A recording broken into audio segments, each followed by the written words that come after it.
Hey guys, Tbull here. Today we're checking out a game in the Hsienyang. Den Shai Cheng, there's the build. And yeah, I've been showing the ship a fair amount lately. It's that good. Been playing it a lot. And this week in the weekly missions, get a lot of floods. I think you got to get 15 floods. So this is a great ship to do it. Deep water torps, not only are they tough to dodge because they show up in the enemy's team, or the screen rather, nearly at impact, making them very hard to avoid. But the enhanced flood chance with them as well. So this is a great ship to use. Or if you don't have the Hsienyang yet, maybe something a little further down the trough. But at this point in time, the Hsienyang's power is fully apparent. It's going to be shooting way up the spreadsheet rankings, and you might as well enjoy the Hsienyang era while it is this strong, because it is the strongest tier 7 tech tree destroyer in the game right now, and that's not even really that close in my opinion. So try and get the destroyer if you're into it. But what we're talking about in this video, primarily destroyer roles in capture the base mode. I always like to show these games as often as possible. They're not as flashy. The score is lower, of course. You're not getting a bunch of bases generating hundreds of points, if not thousands of points. But it is still an important role. Domination mode, you have set objectives marked on the map, right? You know where you need to be at all times, playing the bases. If you don't know that, now you know. But here, a little less obvious. Now, I usually try and take a more centralized position, and I kind of view these destroyers as like the forward scouting units of this battle, right? We want to be getting some spotting, keeping an eye on the enemy, allowing our ships in the back to fire those shots, possibly even utilizing cover. But if we're not out here in the front spotting, we're hiding behind islands or getting too focused on the edges of the map, well, then the vision for the team suffers. So you want to be keeping that in mind. Here, I got this Benson aggressively moving forward, and I'm thinking, okay, we got twist and track pointing over here, and there's a biscuit right there. Might as well go over here and see if we can 2v1 this destroyer, get him off early. That would be a nice advantage. There's a new addition I haven't noticed before where they now say cannot hit with the deep water torps against those destroyers. Of course, they go right under them.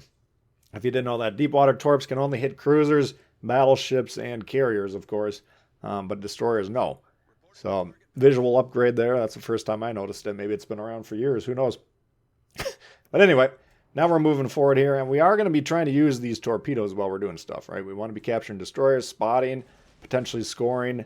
That usually comes into play a little bit later in the match in these capture the base modes, but we're still getting the torps off. And here's where a huge chunk of this power of the Hsienyang lies now. You got a pair of these reload boosters, all right, on an already nasty torpedo strike, and it's a pretty quick reloading torp strike anyways. I think it's about 70 seconds on my build, give or take. But look at this zone that they're going to have to go through here. That's perilous. And like I said, those torps are going to show up right as they're nearly approaching the ship. So he doesn't yet probably know. Maybe just about now he's starting to realize he's in trouble.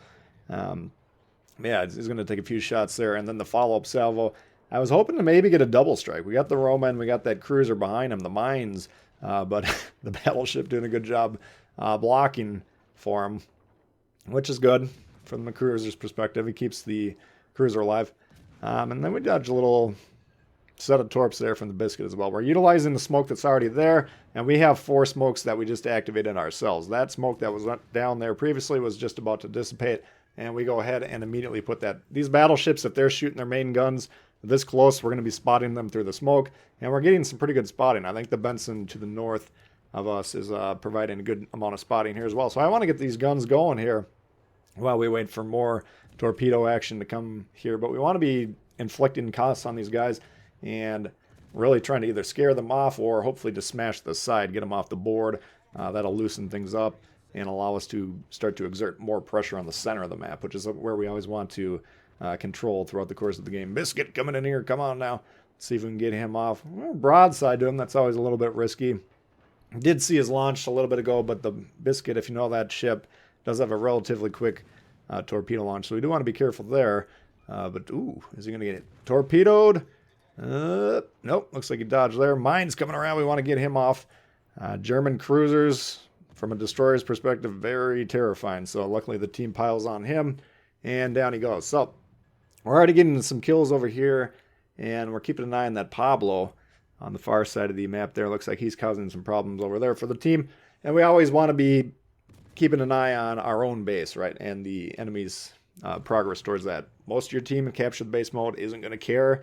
They don't know where the map is on the screen, and they're certainly not going to be checking it to see whether they need to defend or not. They don't really, it's just a team deathmatch game to most players. So if you're going to treat this game as, I want to win more games, I want to pay attention to the scoring and the strategy, you do have to be keeping an eye on the base. So we're watching over there. We are also helping to clean up over here, though we got a decent amount of damage. But now it's decision time. We got 2 battleships to the north here. They're starting to exert some control on the mid, and that Pablo squaring off against a battleship point blank range. So I'm saying to myself, well, that Pablo nukes that battleship. Whoop, down he goes there. But if he managed to nuke the Vlad, which is a very likely outcome, then he had a straight shot to the base. We had to turn south and go back and defend at that point in time. Vlad did succeed in taking out the Pablo, though. And now we determine, okay, it's more important to loosen up the middle of the map than go north and chase those battleships. Battleships, or ships in general, on the edges of the map tend to be much less strategically valuable. And, there's a whole host of reasons not to pursue those. But center of the board, that's where you want to be. Battleships put in the middle of the map there, extremely powerful. So they got, you can visualize the guys to my east, right? They got these dudes over here directly to their west, and then they got red guys to the north. That's a 90-degree crossfire. That's extremely dangerous. So we need to be loosening this up. I'm watching Massachusetts' movement as we're trying to figure out where to torp here, and I get spotted there for a moment. That's not the end of the world. He will know there's likely torpedoes coming, but trying to gauge his behavior, see if we can predict where we want to launch the torps. We'll see if we hit him or not. As he comes around, though, we continue to be spotted. We did use the smoke there, and you can see he did dodge the torp, so good job there. But we don't want to be taking shots here because we do have a lot of health. The game, we do have a decent lead in terms of ships, but that goes away very quickly. These guys got a lot of HP, and you never know. You got to be analyzing everyone on your team, everyone on the enemy's team, and we can't even see all the ships. Even if we were looking around right now, some of the ships in our team are out of range, right? So, not incomplete information that we're working with. Now here is a kind of an inflection point. Usually you would want to be running with this Massachusetts coming around here, but number one, I got full health, so I can withstand one vicious shot from this guy, right? He might wreck me and severely limit my options further down the line in the match, but I don't think he can one-shot me. So I'm holding my ground here. I do have the torpedo reload booster available. I'm trying to hold that until the torpedoes actually reload on their own, because then I can launch them once, and then if I need the torpedo reload booster again to finish them off, or if there's a double strike opportunity or something, then we'll have that available. So had the consumables, a bailout option, and then the torpedo shot here. We want to get one down. That's going to force him to commit to kind of trying to angle to dodge those set. And then we kind of achieve a crossfire there, create our own crossfire, and there's nothing he can do about that. So rather than launching both immediately, which is dodgeable depending on the ship's maneuverability and speed, you see it all the time. People dodge those point-blank shots quite readily. But if you hold it like that, force them to commit to angling on that and then create your own crossfire, pretty deadly. So practice that if you're still working on your suicide strikes as a destroyer player. And now let's talk about this. All right, if this game was not, let me rephrase this. When I'm playing this game, I'm working on the mission, get as many floods as you can, right? You need 15 floods to move on to the next thing for the campaign. So I'm playing incorrectly at this point in time, right? The correct play for me to make is to put the destroyer on the base and then force them to go back and defend, right? And then we're going to increase the lead, which makes it extremely hard for them to win, because if they sink the same amount of ships as we've sunk on their team, if it's mirrored, in other words, the scoring in terms of the ship points, we would win. We would have the tiebreaker because we'd get more points there. So incorrect play here. I do need to point that out. It's common, right? Most players are going to go for damage anyways. But, from a textbook standpoint, win rate standpoint, put the destroyer on the base. If the battleships turn into you, then you can torp them. If they survive that and they get on the base nearly spotting you, then you run away, right? By that time, you've accumulated 50 points or whatever, and that increases your odds of winning dramatically. So, just got to point that out. But I'm thinking here, all right, I'm the destroyer. They got nothing that can surprise me. Planes flying around would be the thing that's the most dangerous to me. So we're just going to go ahead and get a couple torpedo sets out here, see if we can't get this campaign going a little bit further. And by the way, we got 2 smokes. All right, so sometimes I'm spotting here. You can see when we dropped that ship to the north briefly, it went away. Now someone else has a line of sight. But we're getting decent spotting from the enemy team. So I'm thinking, all right, let's just pad the score anyways, use the smoke. And then as we're doing this, I think we'll probably be going about a quarter speed off and on, trying to drag the smoke out. And you can see if you just keep an eye on the speed there. You want to generally spread these smokes out even a little bit more effectively than I've been doing here. Number one, it makes it harder for them to torp, harder for them to blind fire you because there's more area that you could potentially be in.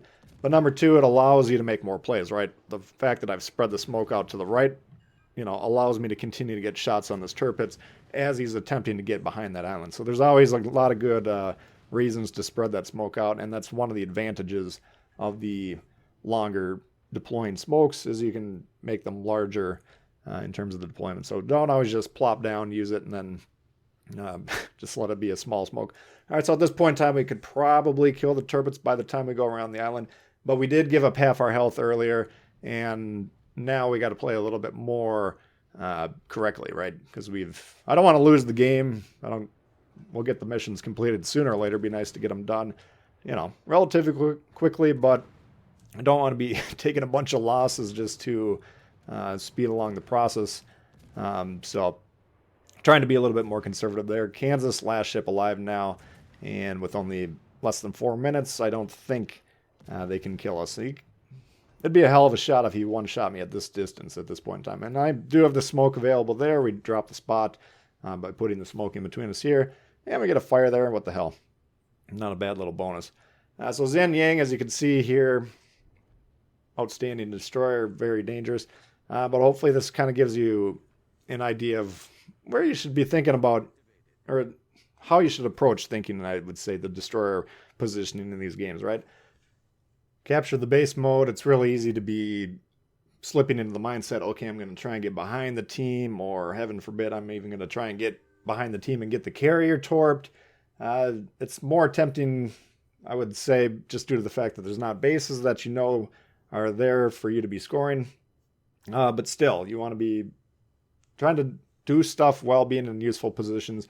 And I would say the spotting aspect of your role in capture the base mode much more important, because both teams have more freedom of where they can go, just due to the fact that it's not imperative that you get on those caps quickly and focus on them, right?